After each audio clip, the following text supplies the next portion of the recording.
Good morning. My name is Dr. Denise Schranowski, and this is this week's A Dose from Dr. Denise, where I hope to inspire you how to release your God-given health and life potential. If you like these messages, do like my page, A Dose from Dr. Denise, or share with others.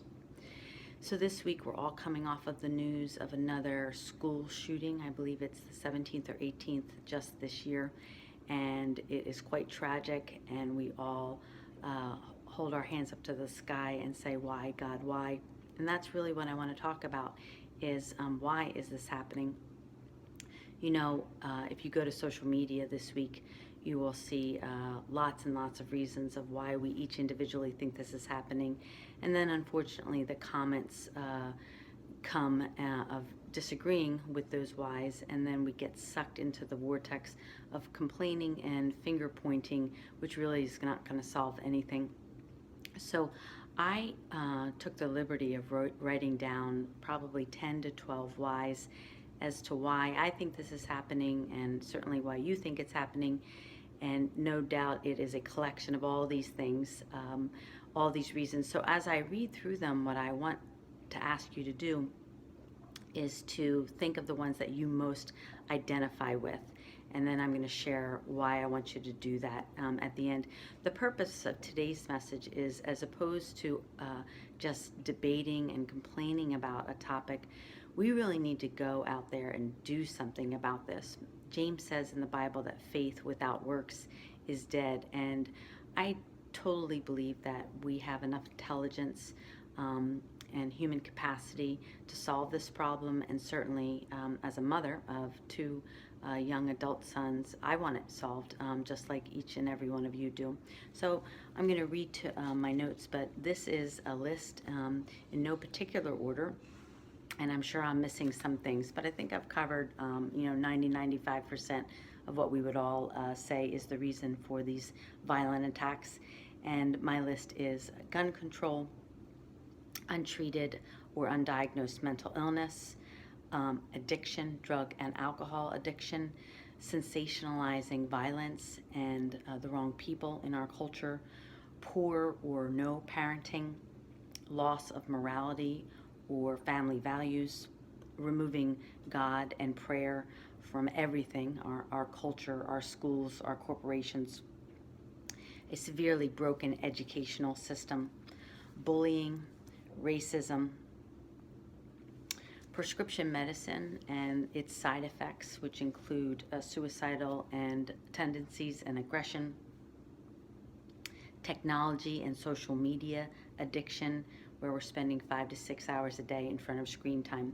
So no doubt I've missed a few, but that probably is a majority of the cause, some combination of those factors.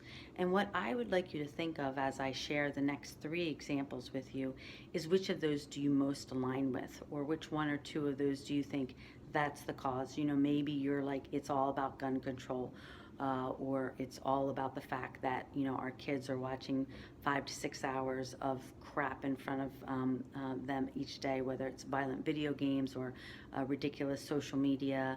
I don't know what you think, but I'm going to share 3 examples of 3 women in my life that are actually out there doing something about this. Maybe not specifically related to school violence and the school shootings, but they are absolutely doing something to get to the cause of this problem. Because at the end of the day, we want to get to the cause of why this is happening and not just treat the side effects, if you will. So I have an aunt, her name is Alex, and she's, I don't call her aunt because she's only a year and a half older than me. She's my mom's youngest sister. But Alex is a huge volunteer. She volunteers for the Red Cross, and she is a big sister. Alex became a big sister 4 years ago, and so she's passionate about children that have no parents or poor parenting. So the young girl that she has become a big sister to, I believe that her mother was addicted to crack cocaine. She was being raised by her grandmother, and for the last 4 years, Alex had a huge impact in this young girl's life. So Alex's motto is shut up or volunteer, or the other way around. But I love that. You have absolutely no right to say anything about anything if you're not willing to put your money where your mouth is. And so Alex invests her time into some worthy organizations that certainly make our youth better. Another friend of mine, her name is Karen Collins. I know Karen through my church, Allentown Presbyterian Church, and Karen shares her story with our church members, and she personally shared it with me when I asked her to give me more details. But Karen runs our youth ministry at church.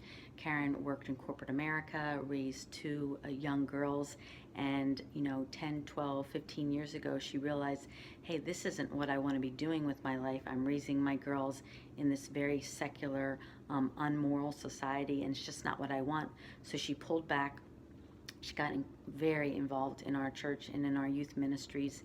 And last year, we opened a $1.2 million youth center attached to our church down the road in the center of town, which services over 150 children and young adults and teenagers every single week.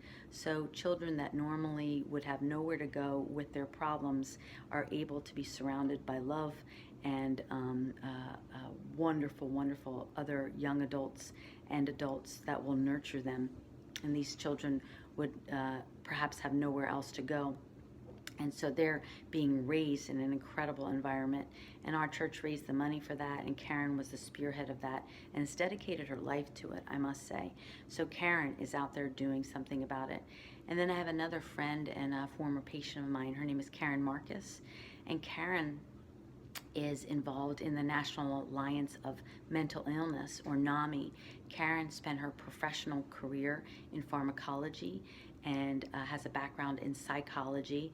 And Karen shares with me that 1 in 4 people have mental illness, that it's misdiagnosed, it's undiagnosed, and because of the stigma around it, and I think we could all attest to that, that if we're having days, weeks, months of depression or anxiety or panic attacks, it's not exactly something we want to share because of the stigma related around it. So Karen puts her money where her mouth is, and she invests dozens and dozens of hours into a local NAMI branch in Mercer County. So there are 3 women that aren't just out there complaining on social media about it, but they're actually doing something about it. Me personally, 6 months ago, I decided to stop drinking alcohol simply because I wanted to be the change that I want to see in the world. I think our world has a serious drug and alcohol problem, and me drinking alcohol wasn't helping that problem at all. So I wanted to be the change in the world that I want to see, and I certainly wanted to reflect that for my sons. Steve and I invest a lot of money into our church, and I know where the money in my church goes because I was an elder. So I put my money where my mouth is. So when we open a $1.2 million youth center, it takes money to do that. And that youth center services our community. And certainly it takes a village to raise a child, and it takes a community. So what I would ask you to do is go back and replay this video and listen to my list of causes of these violent incidences that are occurring in our country. And I would ask you, which 1 or 2 do you relate to? And are you willing to do something about it? Or are you just going to complain about it on social media? Where will you invest your time, money, and energy to do something about the cause? So let's not fight about the cause. Let's not say that it's either gun control or it's not gun control. Either people kill people or guns kill people. How about we say both? How about it's not an or thing, it's an and thing? And can we look at each of these causes and do something about it? With 350 million Americans, certainly if just 25% of us were willing to go out there and do something about it versus just complain about it, perhaps we could see a shift. I want to conclude with a quote that you've probably heard before, but I looked it up of who said it, and it was a pastor from the 1800s. His name is Edward Hale, and you've heard this before, but it's worth repeating. I am only one, but I am one. I can't do everything, but I can do something. The something I ought to do, I should do. And by the grace of God, I will. So I'm going to pray a lot this week. I'm going to look at my list and see where I can invest more of my time, money, and energy into solving this epidemic crisis in our country and around the world. Let's love more. Let's fear less. Let's stop pointing fingers and spreading more hate.